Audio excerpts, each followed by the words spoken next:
Saya Sudaryanto, Media Iswara Ahli Utama, BP SDM di Jawa Tengah, ingin menyampaikan satu materi organisasi digital dalam pelatihan kepemimpinan administrator. Nah, tujuan pembelajaran ini yang pertama tentu peserta diharapkan mampu memahami konsep digital organization. Setelah itu, kemudian mampu menjelaskan konsep digital organization dan memahami proses perubahan digital organisasi, baik di instansi maupun yang sedang dirancang oleh negara ini. Nah, berikutnya definisi transformasi digital. Menurut KBP Kemendikbud Go ID, transformasi adalah perubahan berupa bentuk, sifat, fungsi, dan sebagainya. Terkait dengan organisasi, perubahan itu bisa berbentuk perubahan proses dari manual ke non-manual atau perubahan struktur organisasi. Nah, catatannya adalah perubahan sifat berupa perubahan efektivitas, efisiensi, mutu, atau transparansi proses. Nah, sedangkan transformasi digital didefinisikan sebagai penyesuaian ataupun bentuk investasi baru di dalam teknologi, model bisnis, dan proses bisnis yang mendorong terciptanya nilai-nilai baru bagi konsumen dan karyawan agar semakin efektif dalam bersaing di era perubahan ekonomi digital yang serba cepat. Nah, berikutnya secara sederhana ada dua hal yang melatar belakangi terjadinya transformasi digital. Yang pertama adalah kehadiran internet. Yang kedua adalah munculnya serangkaian teknologi baru yang membuat transformasi ini diakselerasi dengan cepat. Nah, transformasi ini juga ikut mengubah implementasi proses di pemerintahan yang manual menjadi digital. Nah, elemen penting yang mendorong transformasi digital pertama adalah revolusi 4.0, perubahan teknologi yang begitu cepat. Harus ada konsep Internet of Things, IoT, ada cloud computing, kemudian ada big data, ada artificial intelligence, ada robotik, ada blockchain. Nah, ini yang harus kita pahami. Nah, bagaimana strategi transportasi digital nasional? Tentu ada 3, enabling informal, kemudian ada big data, ada layanan digital. Nah, ini yang kemudian perlu disiapkan adalah bagaimana penyiapan layanan digital itu, menyiapkan sarana prasaranya, aturan mainnya, kemudian menyiapkan lembaganya seperti apa, kemudian jaringannya. Nah, kemudian bagaimana pemenuhan layanan digital? Tentu saja menerapkan aturan sistem pemerintah berbasis elektronik SPBE. Ada inventarisasi layanan pemerintah untuk pengembangan layanan digital. Nah, sedangkan untuk pengelolaan big data ini yang paling berat karena harus meneliti sumber data itu dari mana yang penting. Nah, kemudian berikutnya tentu kebijakan. Nah, kebijakan-kebijakan yang di sini tentang ada Impres nomor 3 tahun 2003 tentang kebijakan dan strategi nasional e-government. Di situ menekankan bahwa kebijakan teknologi informasi dan komunikasi ini yang menginisiasi pemerintah atau e-government. Nah, kebijakan ini memerintahkan kepada menteri, kepala lembaga, dan kepala daerah untuk mengembangkan e-government sesuai dengan tugas, pokok, fungsi, dan kewenangannya serta dengan kapasitas sumber daya yang dimiliki. Nah, di situ ada pemanfaatan teknologi informasi pada umumnya dilihat dari sejumlah aspek. Ada e-leadership, ada infrastruktur jaringan informasi, ada pengelolaan informasi, ada lingkungan bisnis dan masyarakat dan sumber daya manusia. Nah, kerangka arsitektur terdiri dari 4 lapis struktur. Yang pertama akses, jadi jaringan telekomunikasi, jaringan internet dan media komunikasi. Yang kedua portal, layanan publik. Yang ketiga organisasi pengelolaan dan pengelolaan informasi. Dan yang keempat infrastruktur dan aplikasi dasar. Nah, berikutnya dalam peraturan Presiden nomor 95 tahun 2018 tentang sistem pemerintahan berbasis elektronik SPB yang saya sebutkan di atas.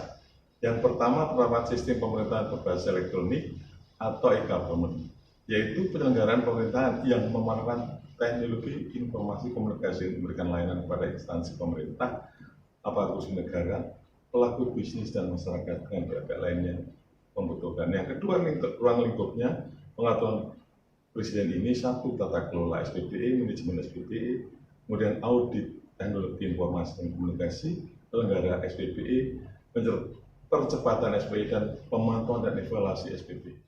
Nah, Peraturan Presiden Nomor 39 Tahun 2016 tentang Satu Data Indonesia, ini yang penting.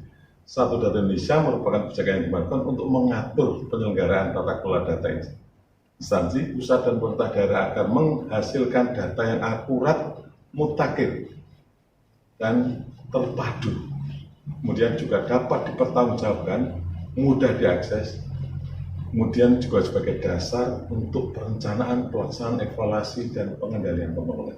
Nah, untuk apa sebenarnya? Yang pertama, memberikan acuan pelaksanaan dan pengelolaan bagi instansi pusat dan instansi daerah.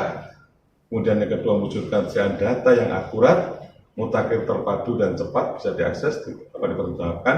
Yang ketiga, mendorong keterbukaan dan transparansi data. Dan yang terakhir adalah mendukung sistem statistik nasional dan peraturan perundangan yang berlaku. Nah, terdapat 4 tahapan penyelenggaraan SDI, sistem data satu data ini, bahwa perencanaan data yang dilakukan oleh instansi pusat yang terjadi atas penentuan daftar yang akan dikumpulkan setahun sebelumnya atau setahun sesudahnya. Nah, pengumpulan data dilakukan oleh produsen data, di mana pengumpulan data sesuai dengan standar data, data yang telah ditentukan dalam forum Satu Data Indonesia.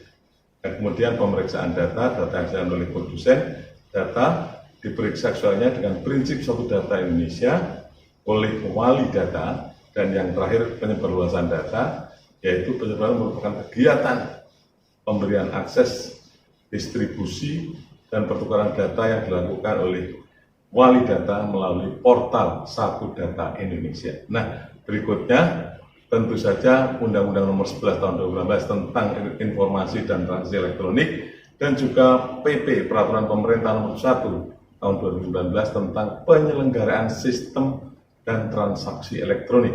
Nah, ini yang harus hati-hati kita semua, bahwa keduanya menegaskan bahwa jejak elektronik merupakan bukti yang sah di hadapan hukum. Yang kedua, materi muatan dalam peraturan pemerintah ini meliputi kategori penyelenggaraan sistem elektronik, ada kewajiban penyelenggaraan sistem elektronik, ada penghapusan atau penutupan akses terhadap informasi elektronik, dan juga penempatan sistem elektronik dan data elektronik, kemudian pengawasan penyelenggaraan sistem elektronik, penyelenggaraan agen elektronik, kemudian penyelenggaraan transaksi elektronik, dan juga penyelenggaraan sertifikasi elektronik. Yang berikutnya pengelolaan nama domain, dan yang nomor 10 itu peran pemerintah dalam penyelenggaraan sistem dan transaksi elektronik dan sanksi administrasi. Nah, ini konsep digital organization, bahwa digital organization adalah instansi pemerintah yang menyelenggarakan sistem elektronik atau yang disebut dengan penyelenggaraan sistem elektronik atau PSI. Nah, komponen-komponennya ini harus memenuhi syarat. Yang pertama harus misalnya perangkat keras, kemudian aspek keamanan, interkonektivitas, dan juga kompatibilitas dengan sistem yang digunakan, mempunyai layanan dukungan teknis, pemeliharaan, dan seterusnya. Nah, kemudian yang kedua, perangkat lunaknya harus terjamin keamanannya dan keandalannya ketika dioperasikan. Dan yang ketiga, tenaga ahli yang digunakan harus memiliki kompetensi atau memiliki pengetahuan dan keterampilan khusus di bidang sistem elektronik.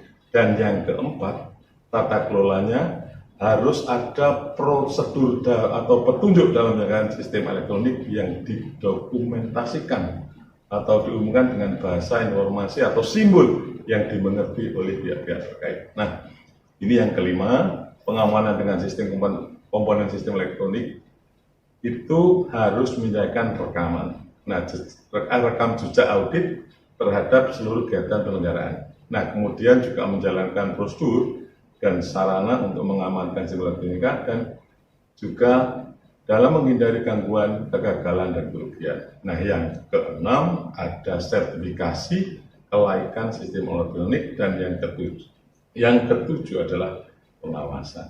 Nah, berikutnya tantangan pembangunan digital organization itu kultur budaya kebiasaan itu biasanya untuk merubah sangat sulit. Kebijakan masih bahasa yang makro, benturan peraturan undangan yang belum ada juknisnya. Kemudian resistensi untuk berubah, adaptasi itu juga nggak gampang. Kemudian minimnya sharing dan kolaborasi. Kolaborasi adalah bagian penting dalam pembangunan digital, saling bisa menginformasikan sesuatu, kemudian talent gap, berarti pemerintah untuk meningkatkan kompetensi terhadap SDM-nya, jadi supaya sama-sama memiliki keahlian dan keterampilan. Nah, bagaimana praktek digital organization? Hal yang perlu dilakukan untuk menuju digital organization, yang pertama menentukan tujuan akhir dengan digital organization itu mau kemana. Kemudian yang kedua membuat peta jalan digital organization nasional dan mungkin daerah juga, menjalankan semua amanat kebijakan, memperkecil kesenjangan potensi SDM di instansinya, komitmen pimpinan dalam menjalankan agenda, meningkatkan kesadaran pentingnya berbagi data, dan menyiapkan aturan mainnya. Nah, berikutnya pembelajaran pertama digital organization. Ini menurut Kisco 2017 bahwa teknologi hanya mampu menyelesaikan masalah 26%, sisanya minus 74% diperlukan peranan SDM dan kebijakan. Jadi tadi pentingnya SDM kesetaraan untuk menjadi proporsional. Nah, kata kunci keberhasilan implementasi digital organization adalah integrasi atau keberintegrasi menjadi satu kesatuan yang utuh. Kemudian yang berikutnya bahwa Perpres 1 Data Indonesia